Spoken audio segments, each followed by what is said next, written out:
I have an announcement for you on hospital funding as appropriated in the third phase of coronavirus relief. The Trump administration will distribute a total of $12 billion in provider relief fund payments to 395 hospitals across the country that have been hardest hit by the COVID-19 pandemic.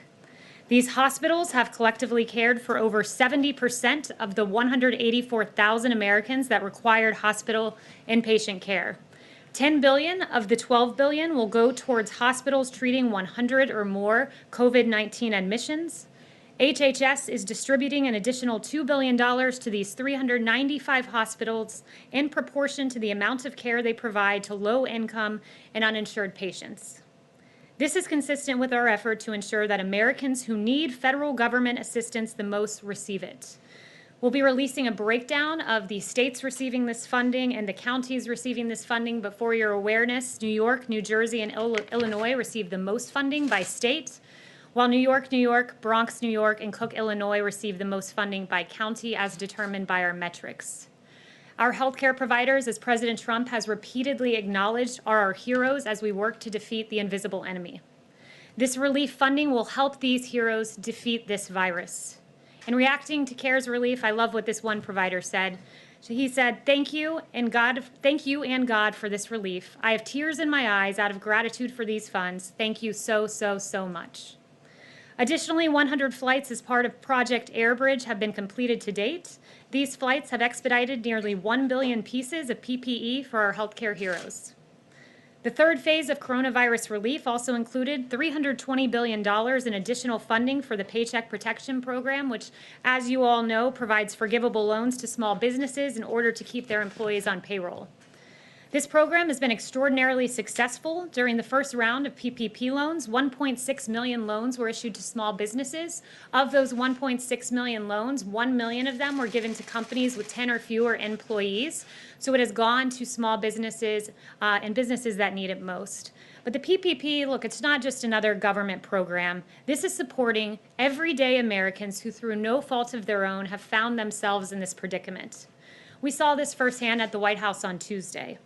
On Tuesday, President Trump welcomed small business owners and employees to the White House. These small businesses received PPP loans, which helped them pay their employees during the pandemic. Biddy & Bose was among the small businesses welcomed to the White House. Biddy & Bose employs 120 people with intellectual and developmental disabilities. It's a coffee shop not too far away from here. Biddy & Bose had to temporarily close its doors, but because of PPP loans, Biddy & Bose was able to rehire all of its employees. I had the real honor of getting to meet Michael Hoyp. He's one of the employees at Biddy & Bose, and he offered some words of encouragement to our country, and they really touched my heart, and I think they'll touch the heart of America, if you guys wouldn't mind playing those remarks. You, President Trump and Ivanka, thanks a lot for inviting us. Thank you, Mr. President, for having us. I love my job, and I am excited about going back to work. At Biddy & Bose, we like to use the phrase called "not broken." That means me and all my amazing coworkers are not broken, and we have lots to offer. I know the great country of the United States isn't broken either. So on behalf of myself, Megan, and Amy, and all the employees of Biddy & Bose, thank you for inviting us over. You guys are our family. Love you guys. Michael's an incredible young man. I gave him a call yesterday and asked him what he was up to, and he said he and his fellow employees were literally handwriting notes to put in with their coffee packages that they send out to consumers. I received one of these notes from another company, and it really does put a smile on your face, and Michael's doing that each and every day. And Biddy & Bose, they represent the hope and opportunity that is on the horizon for America's workers, as their business embodies the American spirit. Workers like Michael show that this country is not broken and that we will recover together. Michael, thank you. You're an American hero. Thank you for sharing that message of hope. And with that, I'll take questions. John. Kayleigh, if I could, welcome to the podium for the first time. Thank you. As well. The markets are down substantially today after the president yesterday suggested in the East Rim that he might use tariffs to punish China over the coronavirus. Is there any serious consideration being given to putting new tariffs on China, or was the president just spitballing yesterday? Look, I won't get ahead of any announcements from the president, but I will echo the president's displeasure with China. It's no secret that China mishandled this situation. Just a few examples for you. They did not share the genetic sequence until a professor in Shanghai did so on his own the very next day. China shut down his lab for, quote, rectification. They slow-walked information on human-to-human transmission alongside the World Health Organization and didn't let U.S. investigators in at a very important time. So we take displeasure with China's actions, but I certainly won't get ahead of the president with those announcements. Is the president seriously considering forcing China to pay some sort of compensation, reparations, whatever word you want to put on it? Again, when it comes to retaliatory measures, I will not get ahead of the president on that. Thank you, Kayleigh, and welcome to the podium as well. The president said yesterday that he has a high degree of confidence that the coronavirus originated in a lab in Wuhan, China, and yet his own intelligence agencies say they're still investigating. So does the president have information, and has he drawn a conclusion that the intelligence community has not yet? Look, the president's statement is consistent with the other intelligence assessments. While we continue to have very limited and dubious data from China, current assessments indicated that President Trump's statement is consistent with what some analysts believe is the epicenter of where the virus began. And I would note that intelligence statement you're referring to really made 2 points. One, that this virus originated in China. Two, that it began through contact with infected animals or was the result of an accident at a laboratory in Wuhan. So I consider that consistent with what the president said, that he's seen intelligence suggesting it could be in the Wuhan laboratory.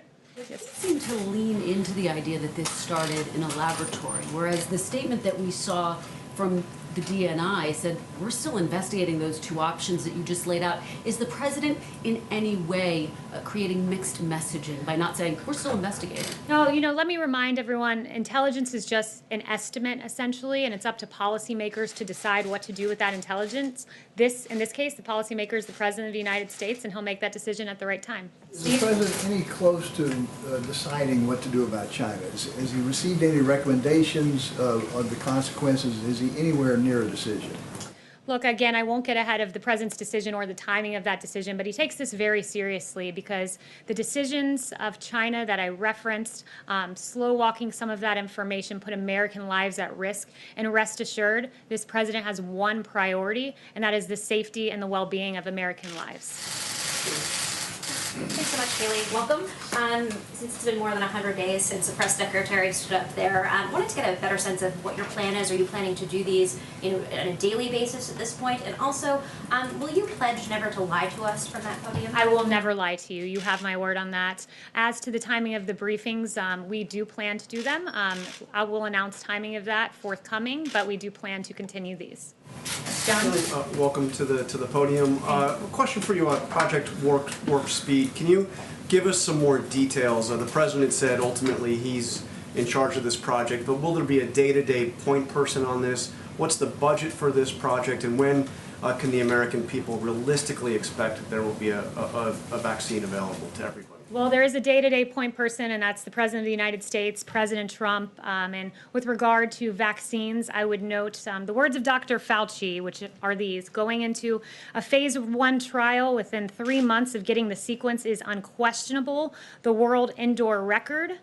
Nothing has ever gone this fast. So what the president is doing, and under the president's leadership, we're in phase 1 faster than ever before, according to Dr. Fauci, and that should encourage the American people. In the budget, and then there's really no other point person. I mean, I know the president ultimately, I guess the buck stops with the president, but he hasn't put somebody on the staff. I'm not going to get into any details as to exactly how that works, but just rest assured we're on an accelerated pace to a vaccine, at least for this phase 1 portion of clinical trial. The budget Yes. question?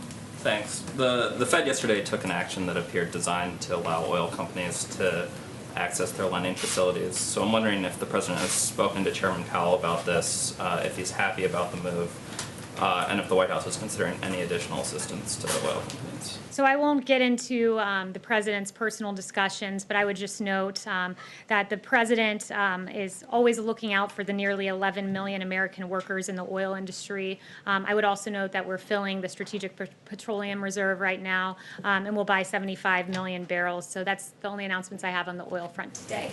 Yes, Talu. Thank you, Kayleigh. The president tweeted this morning about the protests in Michigan.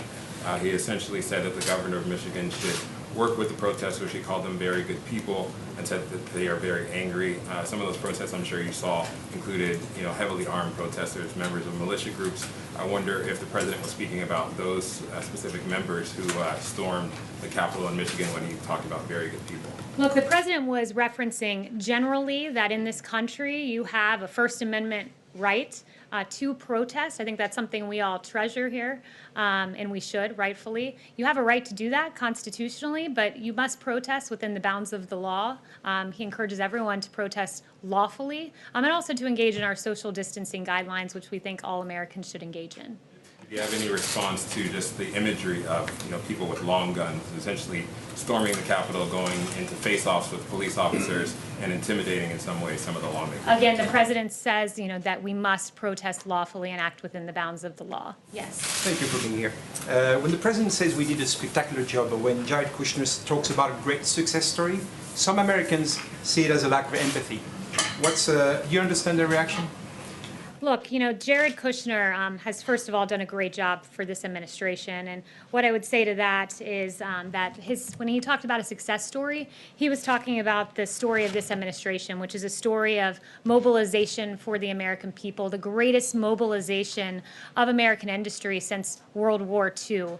Of course, we grieve for every American life that has been lost, but we want the American people to be confident in the response of this administration, and that is what he was referring to. The fact that in the average year, the healthcare industry uses 25 million N95 masks, and we have delivered in this short time 75 million N95 masks, more than 3 times what the healthcare sector uses in a year. That's extraordinary. It's extraordinary that some in the media were saying that we needed 1 million ventilators, and this president we've needed far short of that so far. Not a single American has died for lack of a ventilator, and the fact that this president can look the American people in the eye and say, I am producing 100,000 ventilators this year alongside the private sector. 100,000 ventilators, that's 3 times what we produce in the average year. I'd consider that a great success on behalf of the American people. I guess it's more about the tone than the policy itself. We want to give the American people confidence that they have a federal government that is doing everything in our power to provide the necessary equipment to combat this invisible enemy.